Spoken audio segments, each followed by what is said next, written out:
libro que nos quieres recomendar y también seguramente de otros de los cuales hablaremos a lo largo. Entonces, nada, bienvenidos. Alexander, te doy la palabra.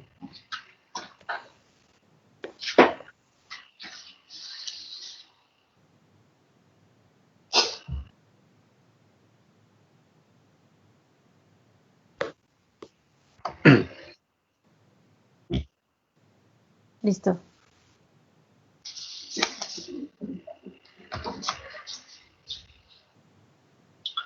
Sí, yo voy a hacer a mí también una mención. Listo, yo creo que ya se restauró la conexión. Qué pena a todas las personas. Estábamos acá hablando con Alexander.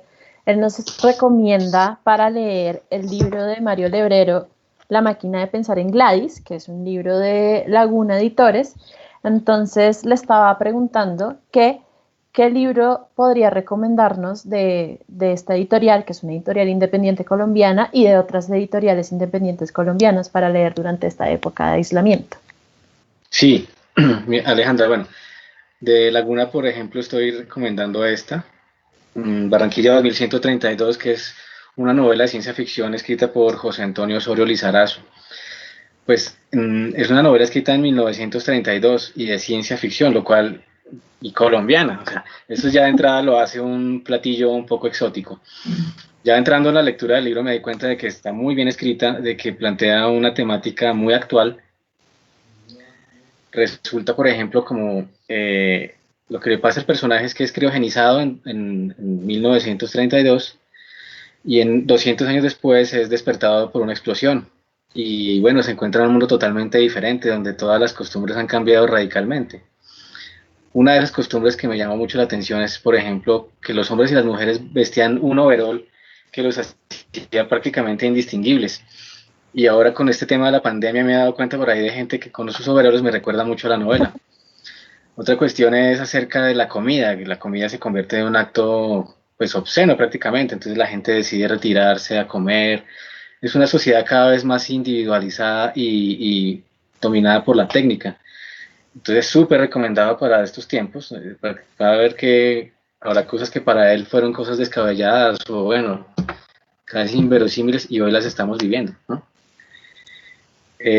Así de editoriales independientes colombianas también quisiera rescatar la labor de Editorial Exilio. Ediciones Exilio es una editorial que se origina en Santander y que ha venido haciendo una gran labor de editor de poesía colombiana e internacional. Hace unas ediciones muy bonitas bilingües. Aquí tengo un librito de ellos que se llama Poesía Selecta de Clemencia Tarifa. Fue una autora del Magdalena con una historia de locura y de trágica bastante fuerte y con una poesía llena de erotismo y de sensualidad caribeña que les recomiendo mucho también para esta época.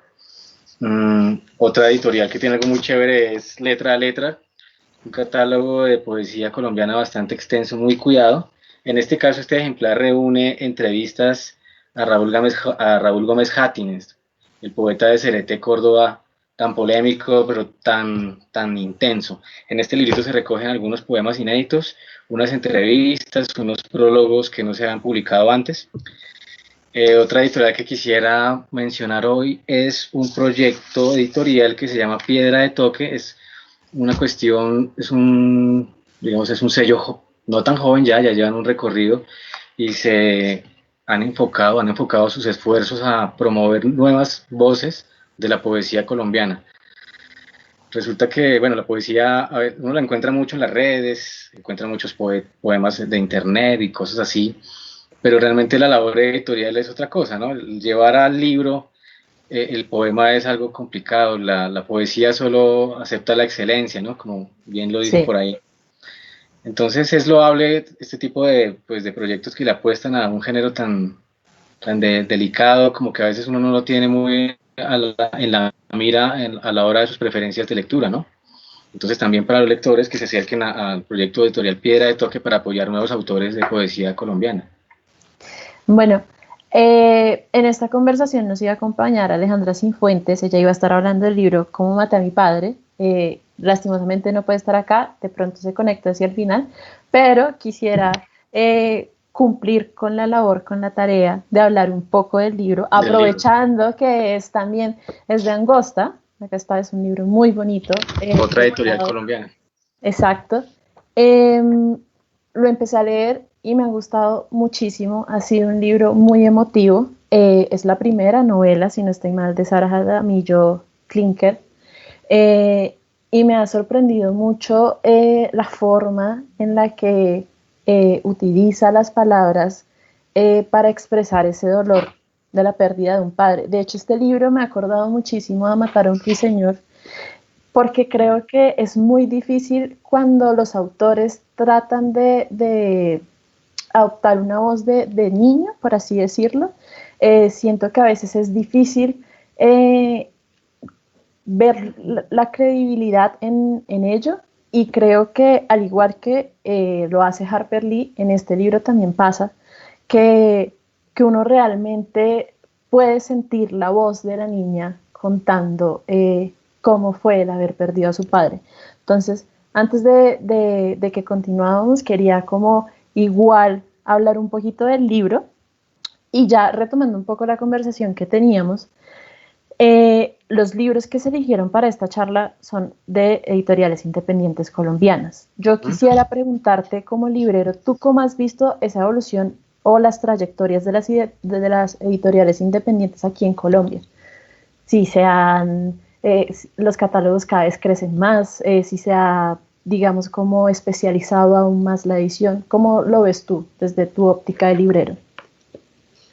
Pues yo creo que el ecosistema de las editoriales independientes en Colombia está bien, o sea, ha crecido bastante.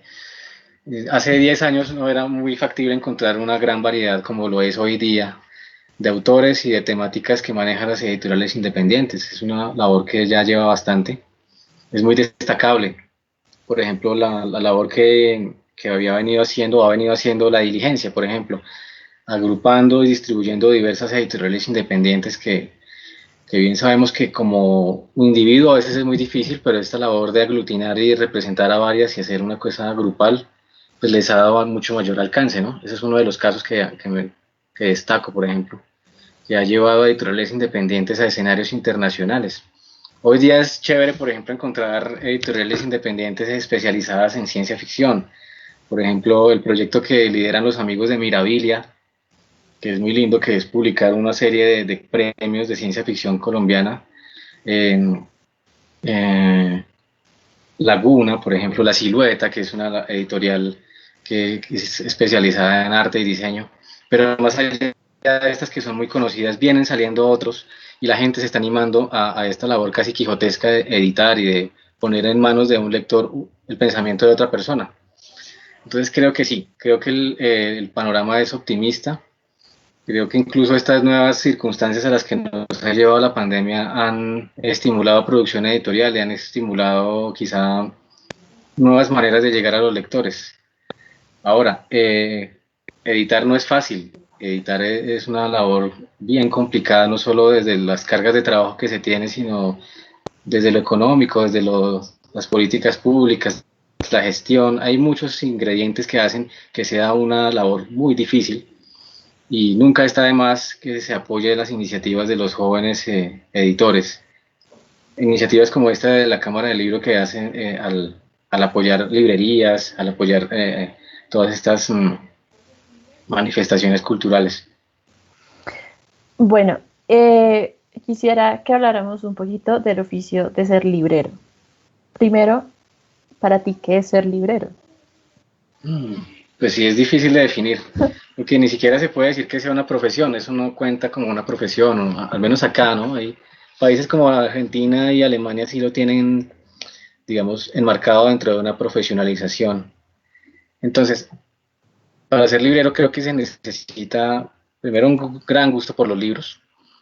Esa es como la piedra fundacional de todo. De ahí antes se van dando otras cosas.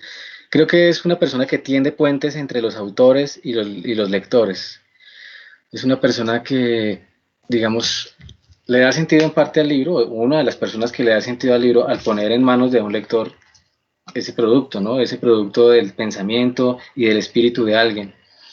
Entonces es una especie prescriptor, tendría que tener algo de boticario para prescribir y leer los males con los que le llega el lector, y ese, pues, una labor de conversación también, porque es imposible la labor librera sin el diálogo, ¿no? Sin, por mínimo que este sea, pues buscar qué se necesita. Muchas veces los lectores llegan buscando un título o un tema y se llevan algo totalmente impensado. Ese es uno de los encantos de visitar las librerías y de pronto de todo este tema de la conversación, porque nos lleva por caminos diversos.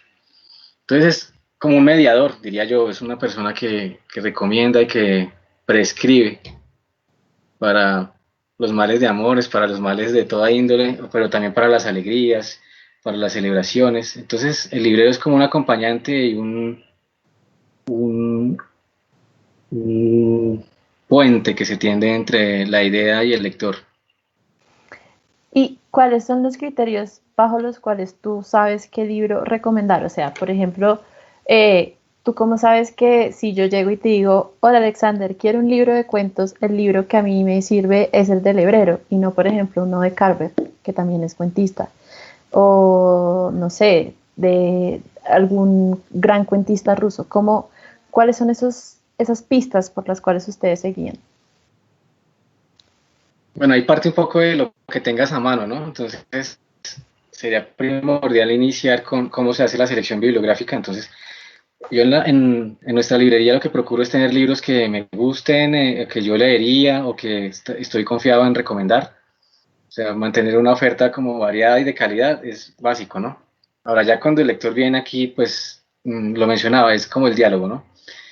¿Qué te gusta leer? ¿Qué has leído que te haya gustado? Mm, y por ese lado uno va tendiendo como los puentes y tejiendo los hilos para ver cuál puede ser la mejor recomendación. Mm, por lo general procuro recomendar libros que haya leído, aunque los amigos libreros sabrán, y es real, no siempre las recomendaciones que se hacen es de libros que se han leído totalmente.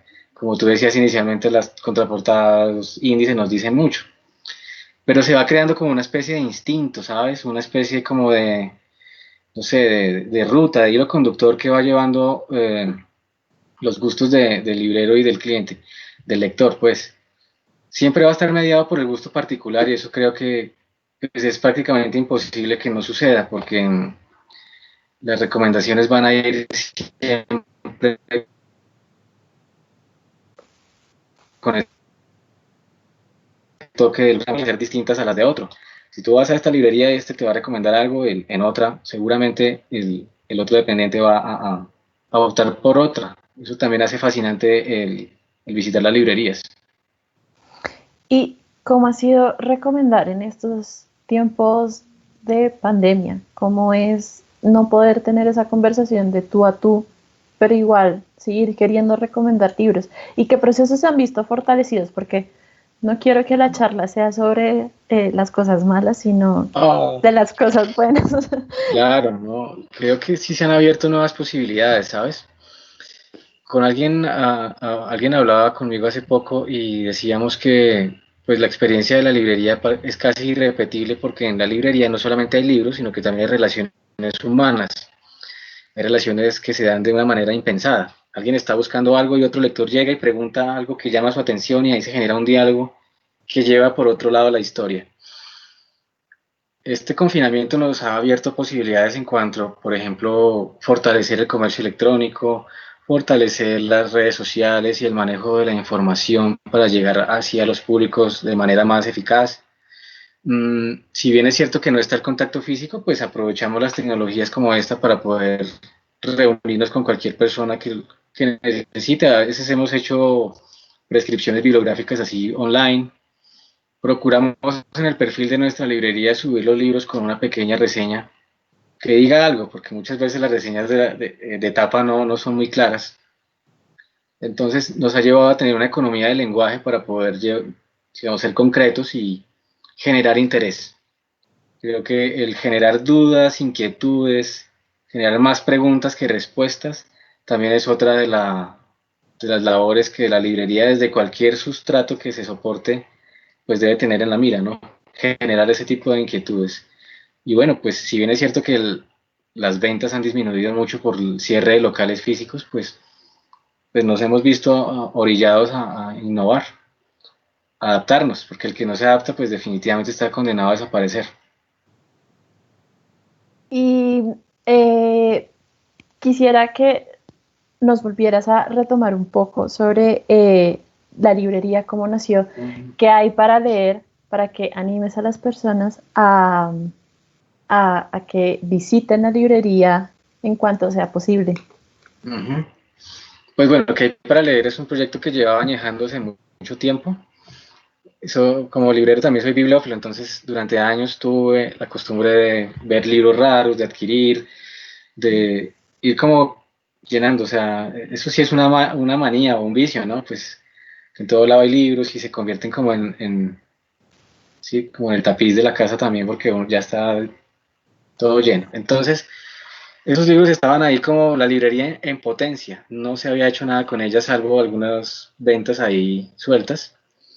Pero bueno, se dieron las circunstancias y la persona que hoy es mi pareja, digamos que dio la piedra de toque para que esto se diera. Me revolucionó todo e hizo que las cosas se fueran dando. Apoyo de amigos, obviamente también, obviamente eso es básico, hasta que nos decidimos a montar el local y haciendo énfasis en la programación cultural. Eso ha sido una de las fórmulas de nuestra librería y es ofrecer a los lectores un espacio donde se pueda interactuar con autores, con diversos artistas, diversas manifestaciones de la cultura y poderlos acercar a los lectores. Entonces es un espacio donde se pueden hacer presentaciones, se han hecho diversos tipos de recitales musicales y pues hallamos la fórmula de que no hallamos el agua tibia, pues es algo normal, algo básico. Las librerías deben ofrecer algo más que simplemente libros, y entonces nosotros optamos por una oferta cultural nutrida. Y así ha sido la cosa. Ya llevamos 3 años y esto nos ha traído muchas alegrías, muchas personas queridas que han llegado a nuestra vida, nuevas experiencias, nuevos libros y esperamos que pues, seguir adelante, que todas estas circunstancias mejoren y puedan visitarnos físicamente también. Claro. Quisiera preguntarte, ¿alguna vez te ha pasado que ha vuelto algún lector a decirte, no me funciona esa recomendación? Sí, se ha pasado. Claro, eso no es infalible porque ni siquiera un algoritmo que se supone que es inteligencia artificial infalible, no. Pero bueno, lo que hay que hacer con eso es, pues, no sé, de todas maneras es muy amable que en sí el lector ya venga y nos dé su opinión, porque la lectura también es una sorpresa, la lectura no puede ser algo que sea fijo, no es fijo que tú al abrir un libro de thriller psicológico te vayas a quedar enganchada en una trepidante acción, como diría una contraportada. No, puede que te aburras y lo dejes. Es como conocer personas, ¿no? Creo que los libros son entes vivos que tienen su propia personalidad y que tienen sus propias historias, aparte de la que tienen adentro, y que por ende se puede dar pues, una feliz relación, un feliz encuentro o un disgusto. Entonces, bueno, si le dan a uno la oportunidad de que le vuelva a recomendar, pues ya está ganado una parte del trecho. ¿Y qué libro o sea, ha vuelto el lector y te ha dicho, excelente, Alexander, este libro ha cambiado mi vida? Uy, bueno, que me han dicho que les ha gustado mucho, por ejemplo, Me llamo Rojo de Orhan Pamuk, fue un libro que varias personas me vinieron a decir que había sido una excelente recomendación. Es un libro que en lo personal está dentro de mi top 10 y cuando lo recomiendo lo hago con mucho gusto. Otro librito que fue muy bien recibido alguna vez o varias veces fue Un puente sobre el Drina, de un autor de la ex Yugoslavia llamado Ivo Andrić, premio Nobel de Literatura. Una novela histórica, también fue una novela que gustó mucho pues, en las ocasiones en las que la he recomendado. Las recomendaciones de ciencia ficción normalmente llegan bien y son bien recibidas. Bueno, entonces voy a dar espacio para que desde la cámara nos ayuden pasando un video que tenemos preparado en el marco de la campaña Ser Libre. Entonces, adelante.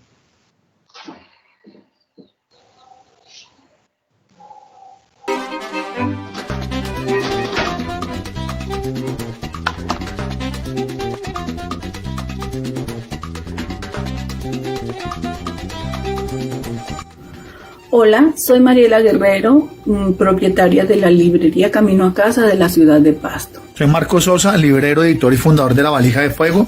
Una de las tareas esenciales de nuestra librería es crear comunidad. La comunidad es el espacio que forjamos tanto en la librería como espacio físico, como el entorno que la circunda y la rodea. Por eso atendemos a nuestros lectores de manera personal y con mucho afecto.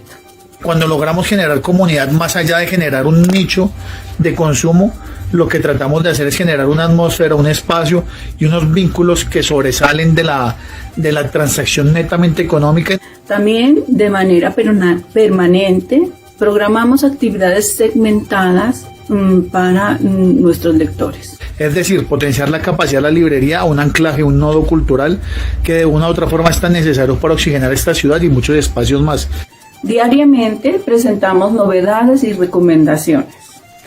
Estamos atentos a preguntas y comentarios de nuestros lectores. Esta comunidad también es posible gracias a los editores que hacen parte de nuestro espacio, sus diferentes libros, algunos de editoriales más pequeñas que otras, hacen parte de este entorno. Compartimos las noticias más importantes del mundo literario para mantenernos informados. La comunidad en verdad nos ha mantenido en pie durante esta cuarentena y es generar ese lazo de afecto, ese lazo de reciprocidad y esa capacidad de construir junto al otro, junto a nuestros lectores. Acciones como estas nos permiten establecer lazos afectuosos con nuestros lectores.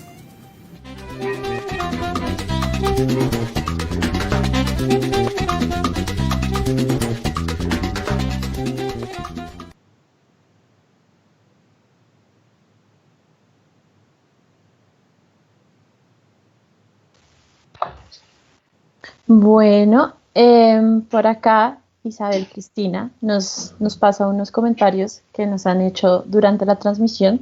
Nos dice Wilson Mendoza de Librería Gramata de Medellín: la conversación se sigue construyendo entre librero y lector, solo cambia el canal de comunicación. Seguimos ofreciendo, recomendando, hablando de contenidos, invitando a conocer autores, editoriales, temáticas. Esa dialéctica se sigue enriqueciendo de parte y parte. Sin duda, sí, eso es algo que está es medular para nuestro trabajo y es precisamente eso, sin importar el sustrato en el que nos estemos soportando, seguir ofreciendo a los lectores esa visión, es compartir, y es gracias a la generosidad de los lectores también, porque es compartir maneras de ver el mundo. Son incontables las veces en las cuales uno como librero aprende de la conversación con los lectores y se construye como persona. Puede incluso que en últimas el lector ni siquiera nos compre, pero se han dado muy buenos casos en los que el aprendizaje ha sido muy rico. Claro, además que yo veo la lectura como una conversación pasiva, digamos, lector-autor, lo siento como una conversación pasiva, pero una conversación ya mucho más activa, en donde hay pregunta y respuesta inmediata, pues sí, es entre el lector y el librero. Jennifer Vega nos dice: meto la cucharada porque sería un pecado no nombrar ese libro ante una pregunta tan específica. Lugares comunes de Andrés Rojas, Angosta Editores, es de lo mejor que he leído este año, recomendadísimo. Angosta tiene una oferta bien interesante. Sí, y me encanta que son unas ediciones muy bien pensadas.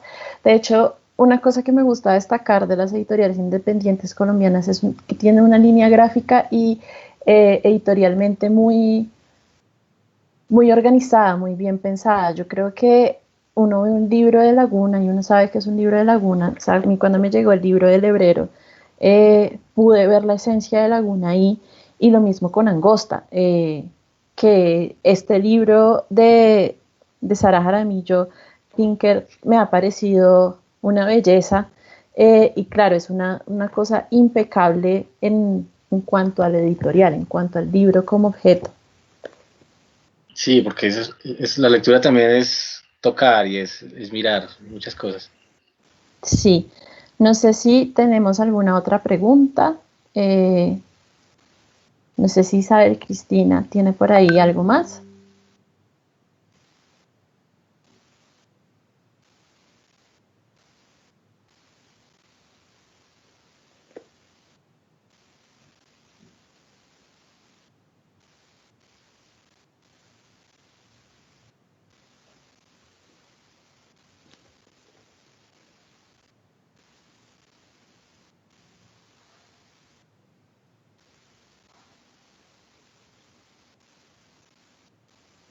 Bueno, creo que no hay más preguntas o comentarios. Muchas gracias, Alexander, por haber conversado conmigo. Es una lástima que no pudo estar Alejandra de la Contista, pero fue una conversación muy interesante. Recuerdo nuevamente que el libro que Alexander nos está recomendando el día de hoy es La máquina de pensar en Gladys, de Mario Lebrero, escritor uruguayo, editado por Laguna. Y el libro que nos iba a comentar Alejandra es Cómo matar a mi padre, de Angosta, escrito por Sara Jaramillo Klinker. Muchas gracias por haber estado con nosotros, muchas gracias a la Cámara del Libro por esta invitación, muchas gracias a los Andes por siempre detrás del programa de los oficios del libro estar impulsando estos nuevos espacios y andar fortaleciendo la estructura editorial en todas sus dinámicas. Bueno, muchas gracias por la invitación, Alejandra, y a todos los amigos de la Cámara del Libro. Agradezco mucho esas iniciativas que buscan beneficiar a las pequeñas librerías, a las librerías independientes, que en últimas son las que más dependen realmente de su público, de sus lectores y de las instituciones que generosamente las ayudan y las estimulan. Entonces, a toda la audiencia, pues que sigan las campañas que la Cámara del Libro está promocionando, porque así van a seguir apoyando y dándole más salud al ecosistema librero en nuestro país. Listo, muchas gracias, gracias a todos. En nuestras páginas, en nuestro perfil de Facebook y en Instagram nos pueden encontrar como ¿Qué hay para leer librería? Y bueno, ahí pueden encontrar nuestra oferta bibliográfica. Gracias, Alexander. A ti, muchas gracias.